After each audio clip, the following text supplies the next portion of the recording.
ఆయన పేరులో ఉంది గుండు, ఆయనే గుండు Sudarshan. I request him please join the flight. ఎక్కడున్నారు ఆయన? ఎస్,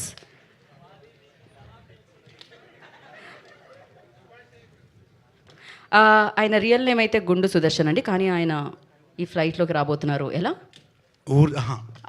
అలానే నూర్ జహాన్గా రాబోతున్నారు అనమాట. బ్యాక్గ్రౌండ్ స్కోర్ కోసం ఆయన చాలా నెమ్మదిగా నడుచుకొని వస్తున్నారు, కానీ మన వాళ్ళు వేయట్లేదు. టన్. ఎస్, నూర్ జహా గారు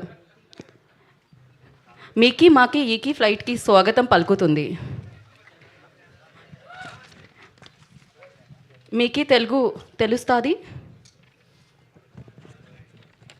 నా పేరు నూర్జహాన్. అది నాకి తెలుసు, కానీ सब लोग मेरे को देख के ऐसा आप गुंडू सुदर्शन जैसे दिख रहे हैं बोलते हैं. लेकिन गुंडू तो मायम हो गया. इस सिनेमा में तो ऐसा मायम हो गया, मायम कर दिया. आपका स्पीच भी मायम हो जाएगा. आप माइक थोड़ा सा ऊपर रखो, ऊपर रखो. ऊपर साहब, उनका पीछे मत जाओ. को पायलट है ना, उनको थोड़ा सा प्रॉब्लम है, वॉशरूम हमेशा विजिट करते रहते हैं. आप इधर ही रहना हर पड़ेगा. 5 मिनट को जा रहे हैं. ओके, आप भी जाना पड़ेगा. अभी जाना पड़ेगा. जाओ फिर. ठीक है, थैंक यू. आप कुछ नहीं बोलोगे సినిమా के बारे में? बोल दो सब. పైలట్ పర్మిషన్ కూడా అవసరం లేదు ఇక్కడ. కో పైలట్ పర్మిషన్, ఎవరు పైలటో ఎవరు కో పైలటో అర్థం కాకుండా ఉంది. నాకు చిన్నప్పటి నుంచి ఈ పేపర్స్ రాకెట్స్కి ఎగరేసే అలవాటు ఉంది. దాంతో పెద్ద అయ్యాక ఏరోనాటికల్ ఇంజనీర్ అయ్యాను. ఈ చూస్తే యాక్చువల్గా చెప్పాలంటే ఈ బైక్ సౌండ్ వింటే కొంతమంది ఆ బైక్ ఏంటో చెప్తారు.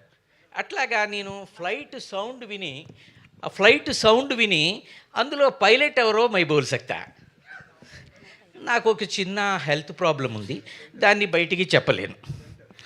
ఈ మధ్య దుబాయ్ నుంచి కొచ్చికి ఫ్లైట్ జర్నీ చేస్తుంటే ఒక డాక్టర్ నాకు ట్రీట్మెంట్ చేశాడు. అది దాంతో ఆ ఫ్లైట్లో చాలా పెద్ద గొడవ జరిగింది. అది మీరంతా మే 1న థియేటర్స్లో మీరు తెలుసుకోండి. ఇక ఉంటాను. మా బేగం జహా, బుల్లి జహా ఇంట్లో waiting. Thank you very much. How many begums you have Noor Jahan? How many begums you have Noor Jahan? अभी यहाँ तो पब्लिक में 4 बोल सकते हैं. आप बोल सकते, कुछ भी बोल सकते. आप इधर आइए. नहीं नहीं ना, मैं ठीक है. आपका 4 ऑलरेडी है, मैं उधर नहीं आ सकते. ठीक आप जाइए, तो बाद में बात करेंगे. ठीक है. సో నా ఇంకొక ముఖ్యమైన